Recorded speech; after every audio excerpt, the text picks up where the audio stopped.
Serious conversation here this morning. Dennis Whitfield, who's the Executive Vice President of the American Conservative Union, is with us. He's here in Colorado. This group is endorsing Jane Norton for Senate. As you probably know, we've got two candidates. We've got Ken Buck, DA in our neighboring county of Weld County. Many of you are probably in that county right now as you hear us. And beyond that, we've also got Jane Norton. Jane, former lieutenant governor of the state of Colorado, has worked in several high places in the administration of the state of Colorado, and in my view, done a very good job. Dennis, as you probably know, in addition to you, she recently picked up an endorsement from Hank Brown. Yes, indeed. I think we're happy, we're pleased to be part of a growing group of conservatives and conservative organizations that recognize that Jane is one of the few candidates in the election cycle this year that has actually done what she says she will do when she gets to Washington. She's cut her own budget. She cut the budget of the department that she ran, and she's been very heavily involved in health care issues here in the state, which has a tremendous impact, particularly upon, as you know, John, the small business community. Yes. So she's had real hands-on experience dealing with two or three of the key issues that's going to be right at the forefront of the public policy debate in America for some years to come. Yeah, and one of the things I think folks need to remember about Hank, who has just endorsed Jane Norton, is that he is one of the original authors, the people who conceived the idea of a balanced budget amendment when he was in the Congress. That's correct. Hank is a fiscal conservative without question, without peer. So, and Jane is right after that same order. So I think it's great you're supporting her. Some of the people who have been opposed to Jane and in favor of her opponent have said she's not a conservative. Do you think that your organization coming out in support of her is going to help sway some of those folks? Well, I sure hope so. You know, here's the thing to remember. In an election like this, when it's over, in January of next year, there will be 100 senators from across the country in the United States Senate.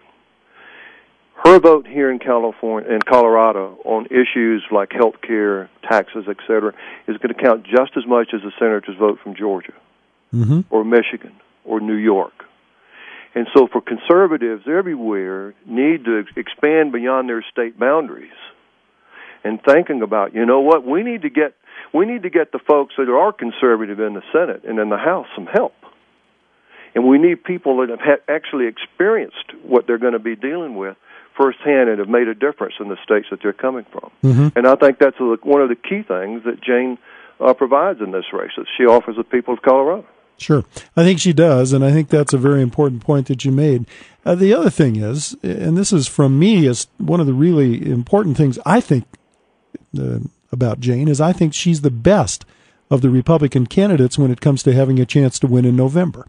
We see Romanoff and Bennett fighting it out with each other. Right. And one of those guys is going to be on the ballot come November, and I hope it's Jane Norton against that person, because I firmly believe she is by far the person who, of the two candidates we as Republicans have, who can win in November. Right. Oh, I couldn't agree with you more. Just as a sidebar, we're in the first midterm election of a new president. And we hope it's the last. Yeah, well, that's right. The last. In 2006, the last midterm election of an incumbent president, there were a little over 80 million votes cast nationwide for Congress. And out of that 80 million votes, the reins of Congress changed from Republican to Democrat by less than 0.5% of the 80 million votes cast.